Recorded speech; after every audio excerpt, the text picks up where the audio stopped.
Tu dis que tu es réaliste. Mais parfois, être réaliste veut juste dire « J'ai trouvé une phrase intelligente pour protéger ma peur ». Parce que la peur ne se présente pas toujours comme de la peur. Elle ne crie pas toujours. Elle ne tremble pas toujours. Elle ne dit pas forcément « J'ai peur d'échouer, j'ai peur d'être jugé, j'ai peur de ne pas être à la hauteur ». Parfois, elle met une veste propre, prend une voix calme et commence à parler comme quelqu'un de raisonnable. Elle dit « Ce n'est pas le bon moment ». Elle dit « Il faut être prudent ». Elle dit « C'est trop risqué ». Elle dit « Tu devrais encore réfléchir ». Elle dit « Sois réaliste ». Et comme ces phrases ont l'air intelligentes, tu les crois plus facilement. Tu ne te sens pas en train de fuir, tu te sens mature, tu te sens logique, tu te sens responsable. Tu as même l'impression de faire un choix sage. Mais pose-toi une question simple. Est-ce que ton réalisme te prépare à agir ou est-ce qu'il t'aide seulement à repousser? Parce qu'il y a une grande différence entre voir les risques et se cacher derrière eux. Le vrai réalisme regarde la réalité en face. Il voit les obstacles, il voit les limites, il voit ce qui peut mal se passer. Mais ensuite, il demande « Comment avancer plus intelligemment malgré ça ?» La peur déguisée en réalisme fait autre chose. Elle regarde les mêmes risques, puis elle les utilise comme preuve que tu ne dois rien tenter. Elle ne cherche pas un meilleur chemin, elle cherche une sortie. Et c'est pour ça qu'elle est difficile à repérer.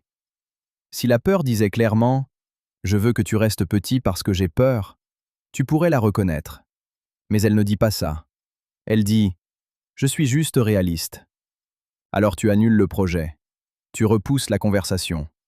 Tu ne postes pas ce que tu as créé. Tu ne demandes pas ce que tu veux. Tu ne commences pas, parce que tu as réussi à transformer ton évitement en argument intelligent. Et le plus dangereux, c'est que parfois ton argument est partiellement vrai. Oui, ce n'est peut-être pas le moment parfait. Oui, il y a un risque. Oui, tu n'es pas encore totalement prêt. Oui, quelqu'un pourrait te juger. Oui, tu pourrais échouer. Mais la vraie question n'est pas « Est-ce que le risque existe ?» Bien sûr qu'il existe. La vraie question est « Est-ce que ce risque demande une stratégie ou est-ce que tu l'utilises pour ne jamais bouger ?» Parce que si tu attends une situation sans risque, tu attends une vie qui n'existe pas. Toute action importante contient un peu d'incertitude. Changer de direction, parler honnêtement, montrer ton travail, apprendre quelque chose de nouveau, poser une limite, commencer un projet, demander de l'aide, dire non, dire oui, essayer encore. Tout ça demande de sortir d'une zone où tu peux te raconter que tu aurais pu réussir si tu avais vraiment essayé. Et c'est souvent ça que la peur protège. Pas seulement ton confort, ton image de toi. Tant que tu n'essaies pas, tu peux encore imaginer que tu es capable. Tu peux garder ton potentiel intact dans ta tête. Tu peux te dire « je pourrais le faire, mais ce n'est pas le bon moment ». Mais dès que tu agis, la réalité répond. Et c'est ça qui fait peur. Pas l'action elle-même, la réponse de la réalité. Peut-être que ce sera moins bon que prévu. Peut-être que tu devras apprendre. Peut-être que tu verras ton niveau réel. Peut-être que tu ne pourras plus te cacher derrière l'idée que, un jour, tu feras mieux. Alors ton cerveau te protège avec une phrase élégante. Sois réaliste. Mais parfois, cette phrase ne protège pas ta vie. Elle protège seulement ta peur d'être exposé. Voilà comment tu peux reconnaître la différence. Le réalisme te rend plus précis. La peur te rend plus immobile. Le réalisme transforme « c'est risqué » en « comment réduire le risque ». La peur transforme « c'est risqué » en « donc je ne commence pas ».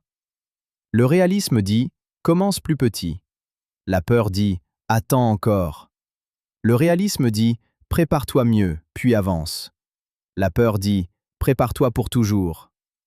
Le réalisme rend ton action plus intelligente. La peur rend ta vie plus étroite. Donc si ton réalisme ne produit jamais une étape concrète, mais seulement une nouvelle raison de rester au même endroit, ce n'est peut-être pas du réalisme. C'est peut-être une peur bien habillée. Et ça ne veut pas dire que tu dois devenir imprudent. Ce n'est pas le message. Ignorer les risques, ce n'est pas du courage. C'est juste une autre forme d'aveuglement. Le but n'est pas de foncer sans réfléchir. Le but est d'arrêter de confondre prudence et disparition. La prudence ajuste le pas.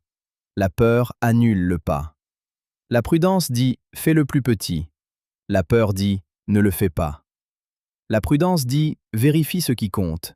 La peur dit « cherche encore 10 preuves que tu n'es pas prêt ». Alors la prochaine fois que tu t'entends dire « je suis juste réaliste », arrête-toi une seconde.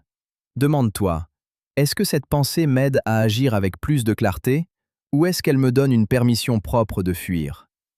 Puis cherche le plus petit geste qui respecte la réalité sans obéir à la peur. Pas tout quitter, pas tout risquer, pas tout montrer, pas tout décider. Juste envoyer un message, écrire une page brouillon, poser une question, faire un essai discret, demander un avis, préparer une version imparfaite, bloquer 20 minutes, dire une phrase honnête, faire un pas tellement petit que ta peur ne peut plus se cacher derrière le mot « réalisme ». Parce que parfois, tu n'as pas besoin de plus de logique. Tu as besoin d'un contact plus honnête avec la vérité. Et la vérité, c'est peut-être que tu n'es pas en train d'être réaliste. Tu es en train de négocier avec ta peur. Doucement, intelligemment, élégamment. Mais tu négocies quand même. Alors ne te demande pas seulement « est-ce que c'est risqué ?» Demande-toi aussi « qu'est-ce que je risque si je continue à appeler ma peur du réalisme ?» Parce qu'une vie trop protégée peut devenir une vie trop petite.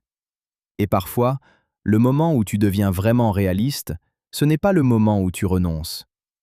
C'est le moment où tu vois le risque clairement et où tu fais quand même le prochain petit pas.